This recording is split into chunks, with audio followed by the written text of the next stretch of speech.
Hello, Luvfitall, back with another video, and in today's video I just wanted to share with you my history, life, and story of the reasons why I became vegan and how I became vegan and how I feel after being a vegan for 8 years of my life, and also explain a few reasons of why I was embarrassed and ashamed to admit I was vegan for the longest time. Little disclaimer here, in this video I am not trying to persuade and or give anybody health advice on how they should eat. Definitely you do and or talk with your doctor before starting any kind of eating or fitness nutrition program. I'm just sharing my story and telling you all about it. So a little back history about me. I did not grow up in a family that cared about veganism and or health in any way, shape, or form, but I was always self-conscious of my body. I got made fun of a lot when I was a little girl. I was a little bit thicker than the other kids. I did develop some unhealthy eating habits and unhealthy relationships with food. I have food diaries from when I was super young, like elementary, 3rd, 4th, 5th grade, and I would write down what I would eat. And I remember I would write down how many steps that I would walk back and forth in the middle of my room just to make sure that I was burning calories. I figured like 10 steps was a calorie. I don't know, my logics back then. And you know, when you're a young girl, not all of them, but we get super cautious of our body. You know, that's the time in life when you're starting to gain a little bit more weight in different places. You feel just that adolescent, sluggish, bloated type fatty feel. And I equated that with I was fat my entire life, which looking back in my pictures, I actually really wasn't. I was just a little thicker. So that's just a little picture of my mental state growing up. And throughout my life, I went up and down through either restricting my calories, not eating enough, then binge eating later, maybe gaining a little bit more weight, and then being uncomfortable with the weight that I gained, and then doing it all over again. Basically a little yo-yo cycle diet. Through the years, being tired of going up and down in weight, having to restrict myself to little baby portions and only eating at this certain time of the day. So in the beginning, it mostly was for aesthetic reasons, that I wanted to stay lean and there had to be a way that I could eat and not feel guilty about it, yada yada. I came across Freely the Banana Girl's channel a long time ago, back when she was pumping out some more informational type videos rather than telling people how to eat or getting mad at them for what they eat and such. And I did really enjoy the fact that she ate a lot of sugars, real sugars, whole foods, would fill up on them throughout her day and still maintain such a lean physique. I thought that was so interesting, and I love fruits, I love vegetables, so why not give it a go? I do like animals, but it wasn't that I became vegan just because of the save the animal type thing. At first, it was more so just the aesthetics, just to keep a lean body. And then I started researching more and more on how meats are not good for our body, and it's interesting how society and the media and these media doctors advocate drink your milk, eat your protein. This animal protein has got so much benefits for you, when in reality, I don't believe that is true.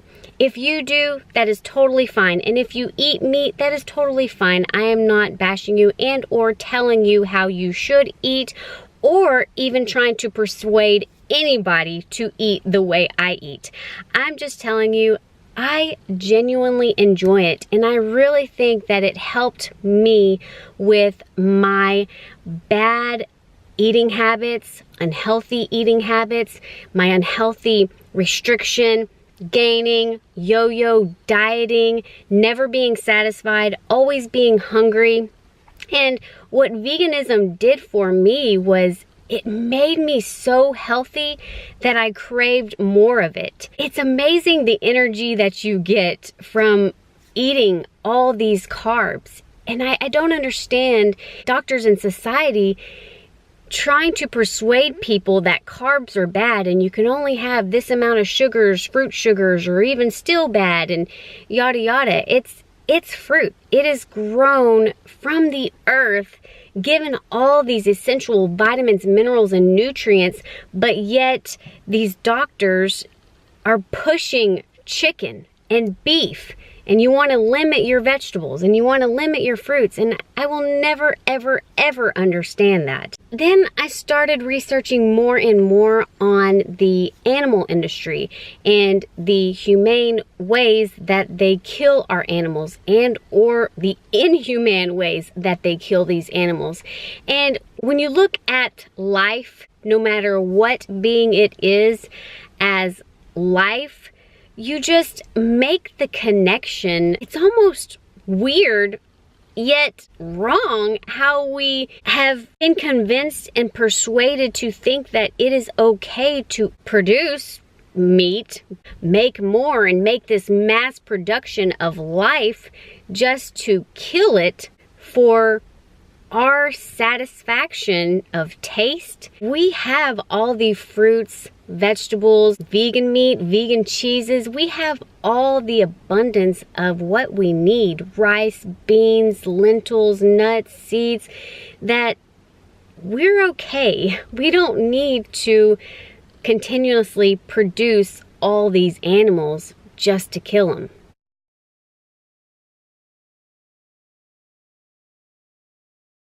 Through the years, I became more into the vegan lifestyle and the message for the animals, because I just made a connection. You know, there's cows all over me. Chickens run across our lawn all the time. I see horses. My dad has a dog. My mom did. Hers passed away.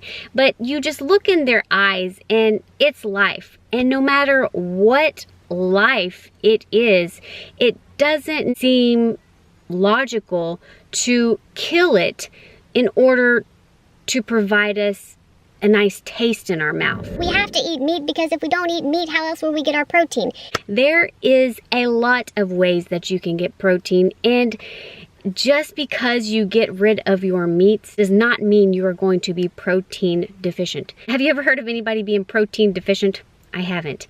And it's pretty hard to do. If you're eating enough food, you're gonna get enough protein. Society is so focused on protein, and it's like, why aren't you focused on your vitamin D and your vitamins and minerals and actual essential nutrients? Now, being a vegan for 8 years, there's no way you could ever convince me that a chicken or a cow that has been slaughtered, cut up, and processed, packaged, injected with so many dyes to make it look presentable in order for us to eat, and probably injected with hormones, steroids, and antibiotics before it was slaughtered, that is healthy for us and or gonna provide us such great beneficial nutrients for our body, and especially when it is a dead animal that we are consuming. And I just don't look at food the same way, meat the same way as I used to.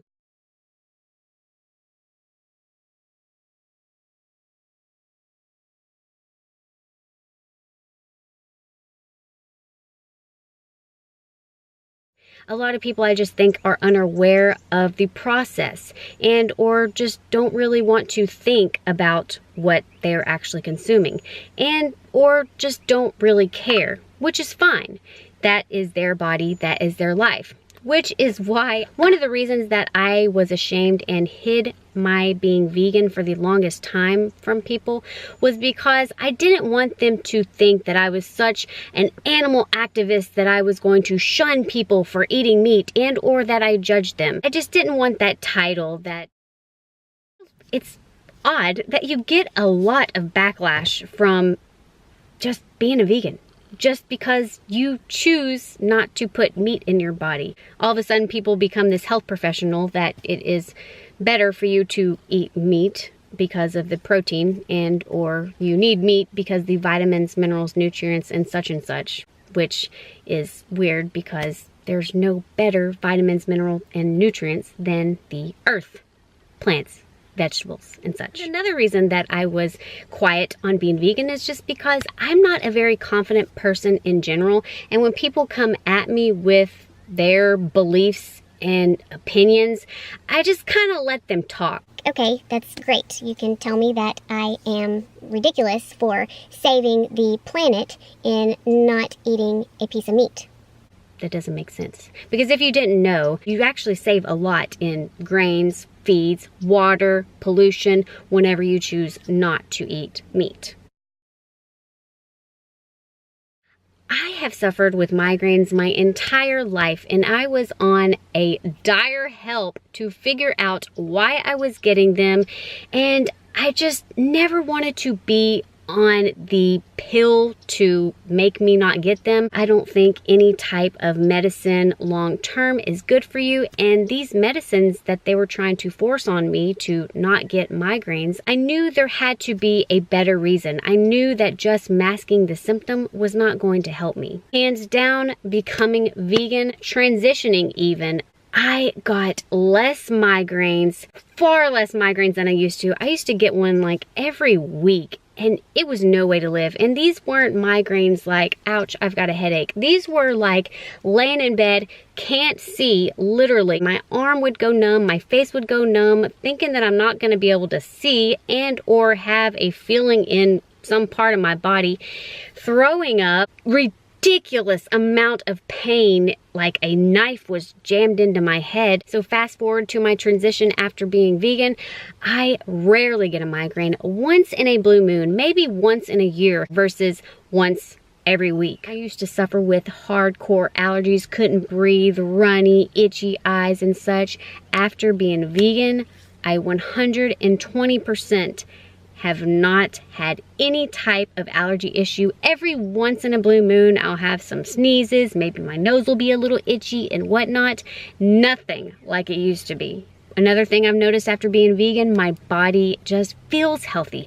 I feel more energy. I definitely feel that I have more of a mental stability. I also feel more calm. Things don't get me triggered or upset like they used to. I just feel like one with the world. It's very ironic, the type of buzz you get from the high from all the nutrients and fruit and vegetable, the good carbs. Eat your carbs. We run off of carbs. Taking away carbs is like taking away life.